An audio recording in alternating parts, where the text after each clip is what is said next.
Hello everyone and welcome back to part 3 of 7 videos on my hacks to cheap accommodation. Okay, so the first 2 videos we went over Airbnb and Hostel World. And this video for the third one we're going to go over booking.com. So a lot of people have heard about booking.com. It's actually one of the most popular websites used. I personally do not really like this website. I like things to be simple, and to me this can be a little less simple in my mind. There's just so much information, so many questions asked, but it is really good, especially if you are traveling to Southeast Asia. And here's why. So we're going to go ahead and do Bali, Indonesia. So we're going to say we're going into Bali, and we're just going to choose the 10th of May until the 27th of May. So it's going to ask if you want to travel, if you're traveling for business or for leisure. So why it's asking is, if you look over here, it's showing that if you're searching for work, it's going to give you more features such as free breakfast, Wi-Fi, and parking. For leisure, it's going to let you search by budget, location, travel reviews, and find out a little bit more about your stay. I'm going to leave that blank because I do like the option of both. Here, one room, and we're going to say one adult, and we're going to go ahead and search. So this is really good, especially for Southeast Asia, because a lot of people actually use this versus a type of, let's say, Hostel World or Airbnb. They still use them, but locals know Booking.com more than they use Hostel World and Airbnb. Okay, so let's go ahead and look and see what we have. So on the left-hand side, you can filter things by price. By the ratings. So ratings are important, you guys, especially when you're traveling Southeast Asia. I will note though, the higher the rating, the more Western it's going to be. So there are things called guest houses and homestays. Those are by local people, and you're staying in local facilities. So it may not be that Western, it may not be that nice. It's not going to be like a resort, but just kind of look at the reviews and you can see there. Let's see, free cancellations. The cool thing about this, because they are locals, a lot of people don't use credit card machines. So for them to be able to take payment or hold a security deposit by credit card, it's not very likely. So you can make a reservation and cancel it at any time with the locals, even though it's not very good, but what it also allows is you have to pay cash when you get there. So keep that in mind. You can also filter it by breakfast and so on, and also property type. So the cool thing about Booking.com, you can search villas, guest houses, hotels, resorts, homestays, bed and breakfasts. They even have hostels on here as well. So this is really, really neat because it allows you to look at all properties, be able to compare what the cheapest is going to be. Excuse me. So the next thing is going to be the bed preference. So a twin bed are 2 separate beds. A double bed is like a queen size mattress, okay, just to get those clear. And then the review score you can filter by there, and Wi-Fi. Okay, so here's the thing.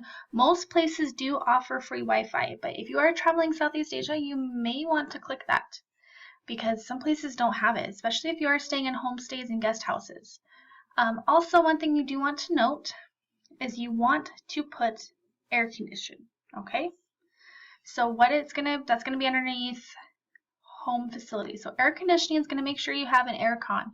If you're staying in Bali, it's insanely humid and insanely hot. Like, you feel like you're dying, and if you can't sleep in that at night, you want air con. Most places will have fans, but you want air conditioning for sure.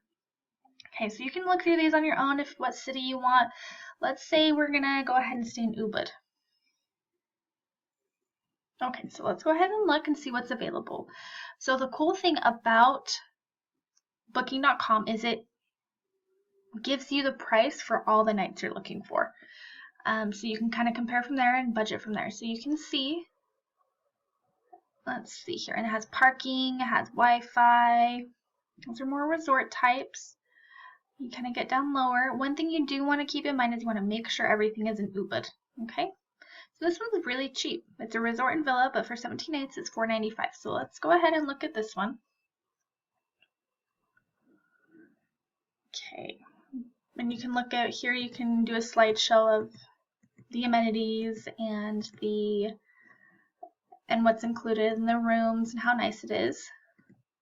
Okay, and the thing is that it does tell you, oh, people are looking at this right now, blah, blah, blah. Okay, so here's where you guys need to keep in mind. So this is very important. It tells you, it gives you all the options. You want to make sure air conditioning is on there. If it's not, it will state that it has a fan, okay? So we're going to say 2 singles. Oops, sorry, 1 double. And breakfast is included, so that's great. For a little bit more, breakfast is included. So if you want to do this one, you would just click this and click reserve. Pretty simple and very nice. It does give you all the other room types available, which is pretty awesome. And then also the facilities as well in here. Let's go ahead. I'm going to show you guys the difference. So this looks like it is a resort and villas, which is really nice. It's more of a resort type. I'm going to show you guys a homestay. So a homestay and a guest house. They are still really nice and they are cheap. They're not as nice as a hotel or a villa. I'll give them that, but some places are.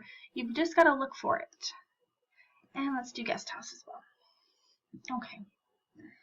So you can see, so it looks like we've reserved our last reservation at this point, or available room at this point. Okay. So it's looking like a lot of these are actually a little bit more expensive than what we found.